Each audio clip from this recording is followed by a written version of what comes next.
Have you ever wished that your favorite character could be brought back from the dead? Well, some Marvel fans back in 2012 got their wish when they demanded that the fan favorite character, Phil Coulson, be brought back from the dead after he was killed by Loki in Avengers. If you're wondering how on earth someone could be brought back from the dead after getting a scepter through the heart, well, the answers do not lie on this earth. Project Tahiti was started by the director of S.H.I.E.L.D., Nick Fury, and overseen by his former protege, Phil Coulson, with the purpose of reviving a fallen Avenger if necessary. Towards the end of World War II, the Strategic Scientific Reserve, or SSR, that eventually became S.H.I.E.L.D., took over a Nazi research facility that contained the corpse of a species of alien called the Kree.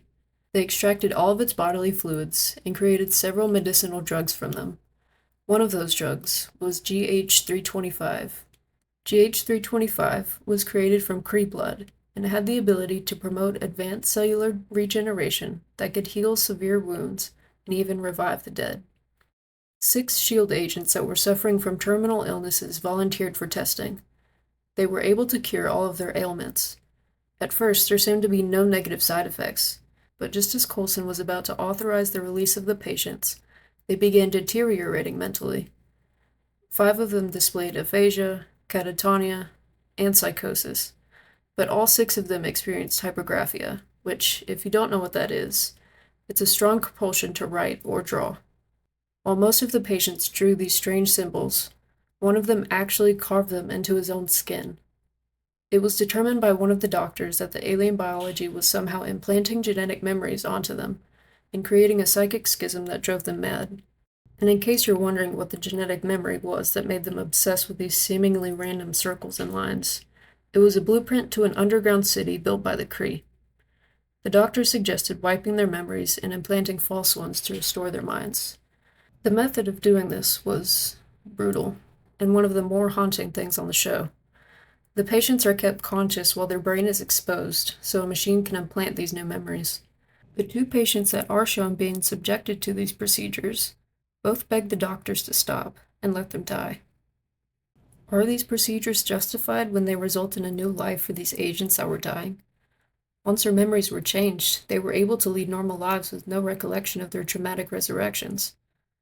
That is, until one of the patients discovered that pain helped him remember what really happened, so he started self-harming until he remembered the other patients so that he could track them down and inflict pain upon them in an attempt to help them remember, but they didn't remember anything and died from the torture.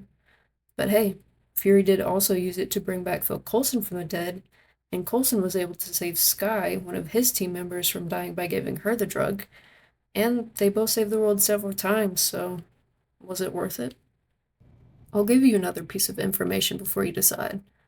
In season 2 of the show, we finally meet Skye's father, who she'd been trying to find for a decade. Turns out, he's a madman. He was driven insane by the murder of his wife and the kidnapping of his infant daughter. Didn't you get your vengeance back in the day? My understanding is you single-handedly killed a whole lot of people. Well, I suppose that's true.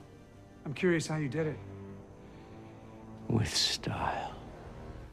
While a lot of the things he did were inexcusable, Coulson took pity on him and gave him a second chance by rewriting his memories and restoring the person he once was. I know aspects of the T.A.H.I.T.I program don't sit well with you. This does.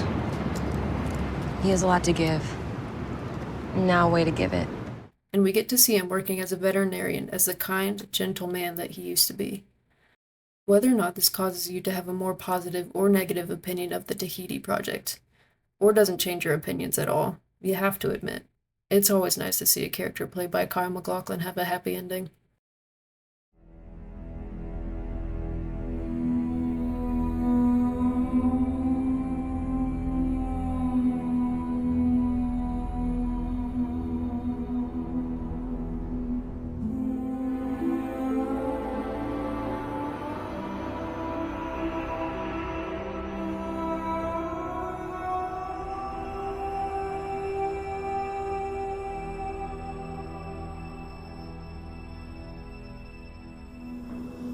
Oh,